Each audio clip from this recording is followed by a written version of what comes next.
Hello everyone, my name is Pinky Leah, and welcome to my review of Blooming Nightshade. I know it's been a while, and I'm really sorry, but as I've said in my life update videos, I'm going through some deaths in the family right now, and on Wednesday, which is the 13th, I'll have my wisdom teeth removed, so I'm hoping to have some videos in a backlog to upload, so it's not a horrible long stretch of just silence, but we'll see what I can do. So, to my review of Blooming Nightshade, it's a free visual novel by the company or developer Nightshade that features 6 routes and love interests to choose from.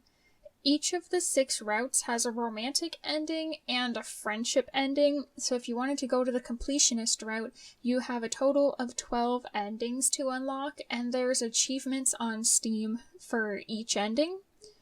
The game handles topics such as bullying, family issues, and implied teenage sexuality. There's also, spoiler alert, the death of a family dog in one of the routes. So if you're sensitive to any of those topics, you might want to avoid this visual novel, but otherwise, it's pretty tame. At first glance, Blooming Nightshade looks decent enough. It's free, you won't lose anything for trying it out, except maybe your time.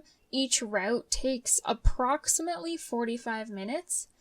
That being said, it's definitely not the worst visual novel I've played through. You get some choices on each route. Some routes you get more choices than others. I think 1 or 2 routes I was surprised that I got a choice, because all the other routes you only get 1 or 2 choices per route. But it's not bad at all, and the routes that you get more than 1 choice is definitely a pleasant surprise, because that means there's a chance that impacts the story a little more. Some characters' backstories are interesting enough that I wish there were more to them, but each of the backstories let you get a feel for the characters regardless.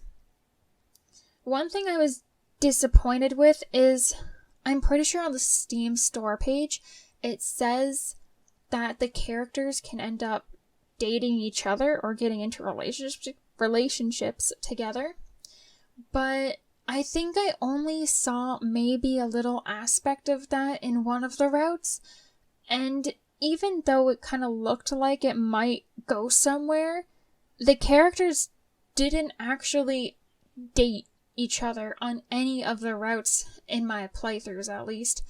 Maybe I just picked the right choices so that didn't happen, but I didn't see any of the other characters that I wasn't romantically pursuing get in relationships with each other.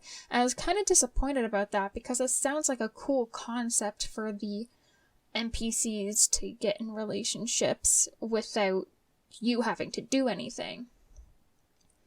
But the characters themselves are likable. My favorite is Kiyomi. I like her design, and the condition she suffers from, where she's cold all the time, is very similar to my own, so I relate to her on that.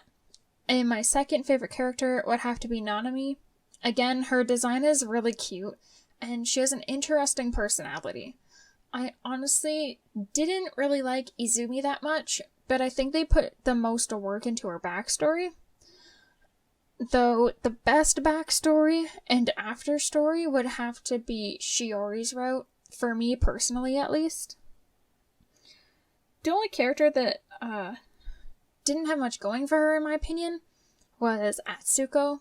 It feels like they were using her being bullied as a cop-out for her story, and it just seems like they didn't put as much effort into her as the other girls, story-wise and character design-wise. Speaking of not putting in much effort, I really think they should have fleshed out each of the stories more. Some characters, like Kiyomi, Izumi, and Nanami, have decent stories to go through, while other ones like Kiko and Atsuko, as I stated before, they're kind of lackluster. The story feels jumpy and odd in all routes, because you only get to see one day in a week out in all of the relationships.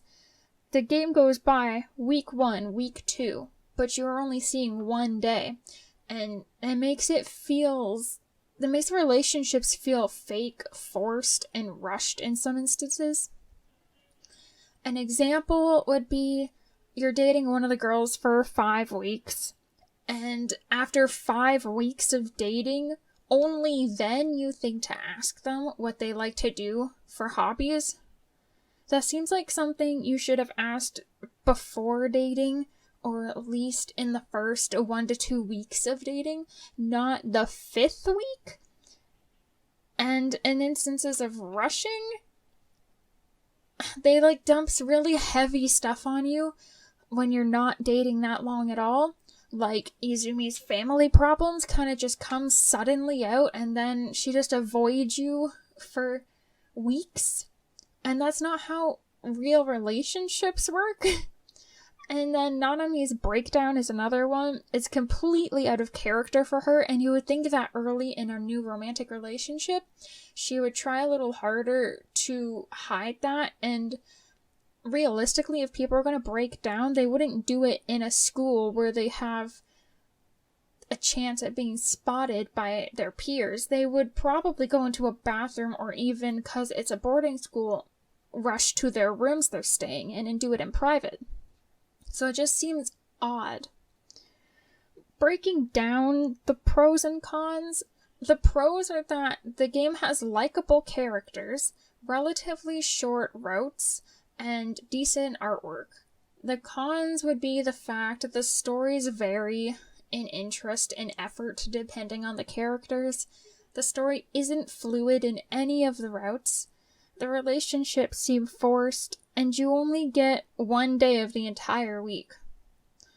Overall, it's not a bad visual novel, especially considering that it's free.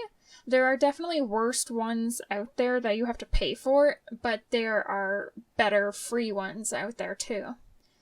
I would say if you wanted to give it a shot, then you should,